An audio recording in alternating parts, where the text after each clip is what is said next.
Brigade had started with this 1919 American LaFrance, but now it's retired.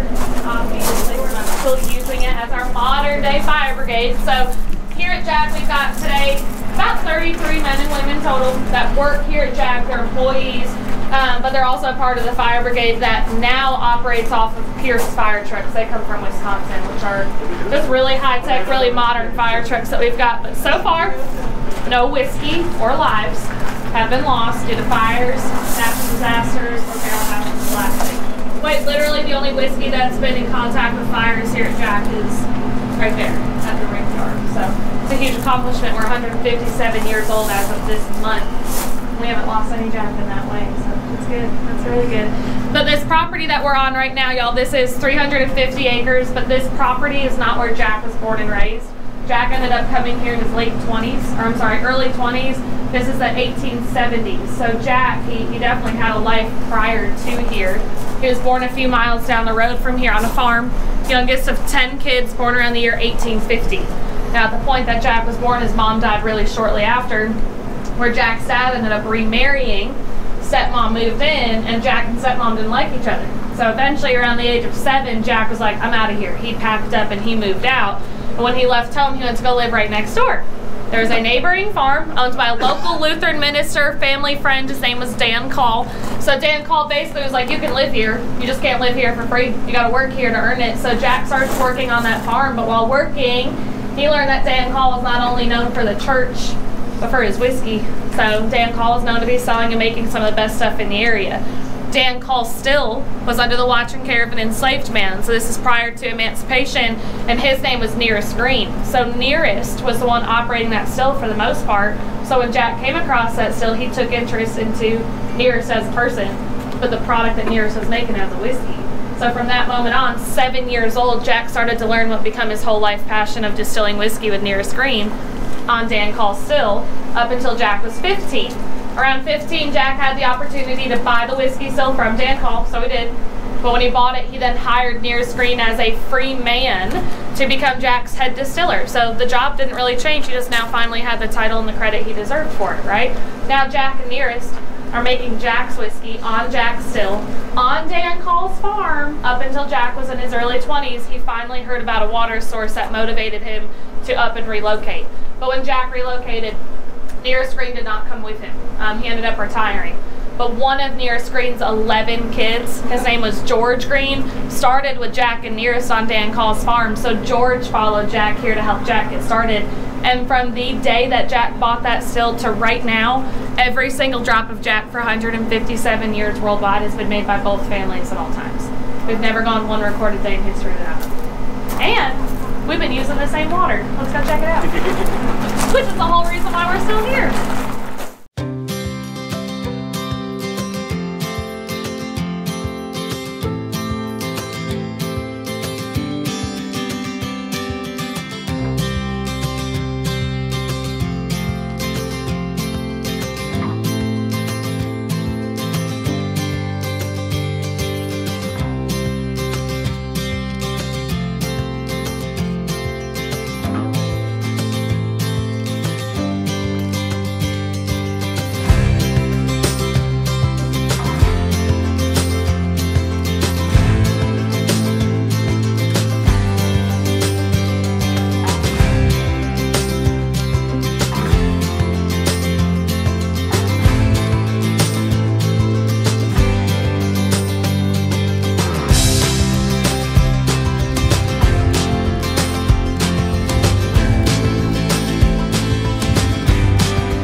when y'all get in here, I do not talk about the middle of the room, like the floors. So I know it feels uncomfortable, but you're welcome to fill it in.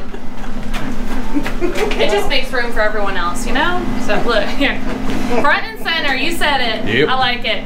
So y'all, when Jack hired Lem Motlow, the nephew, 17 years old, Jack basically gave him a very simple task. He's like, hey, show up to work first every single day, get this office. This is Jack's office, not his home, although he spent a lot of time here. And he would always get the place opened up for Jack. So by the time Jack would show up, Jack could just really get to it.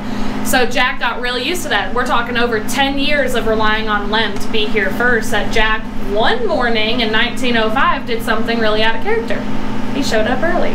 Right? So Jack gets here, he opens up the doors to the office, that much was easy for him, but then Jack started to get inside that safe over there up against the wall. That's the original safe to the story.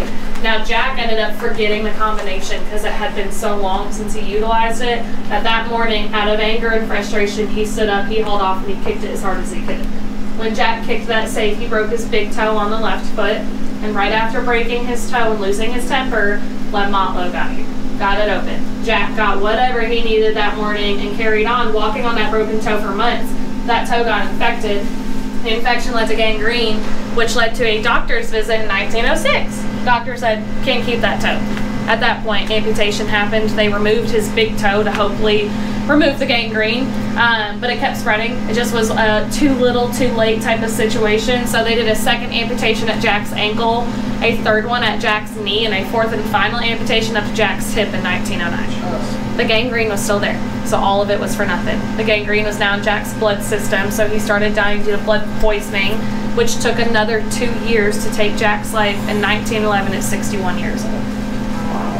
The moral of the story, most say don't lose your temper, don't kick safes, but at the distillery for us it's to never go to work early because in the long run it kills you. Y'all take that home with you when you leave Lynchburg. Y'all come on out.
first place, which gets the big money in this category.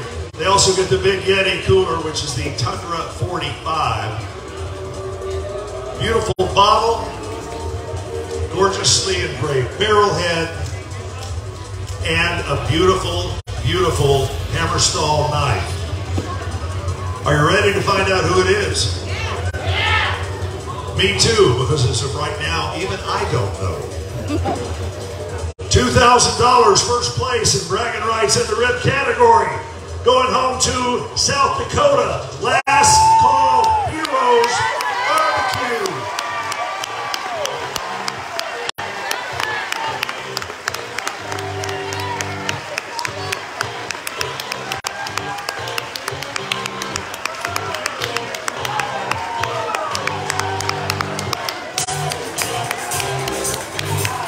And by the way, you guys also racked up a perfect 180.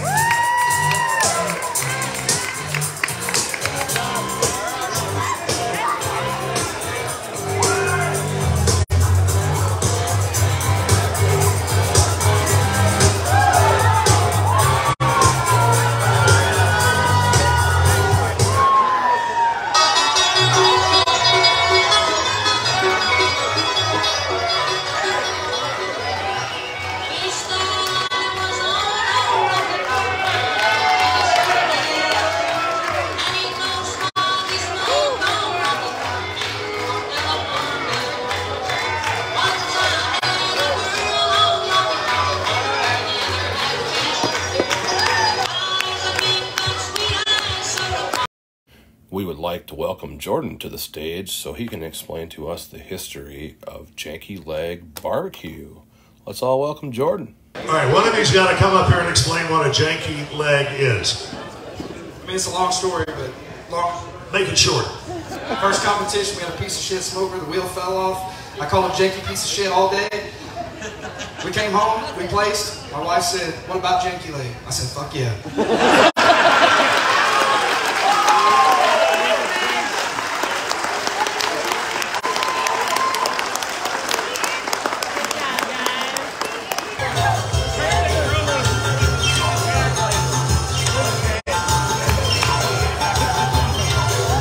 And again, $25,000.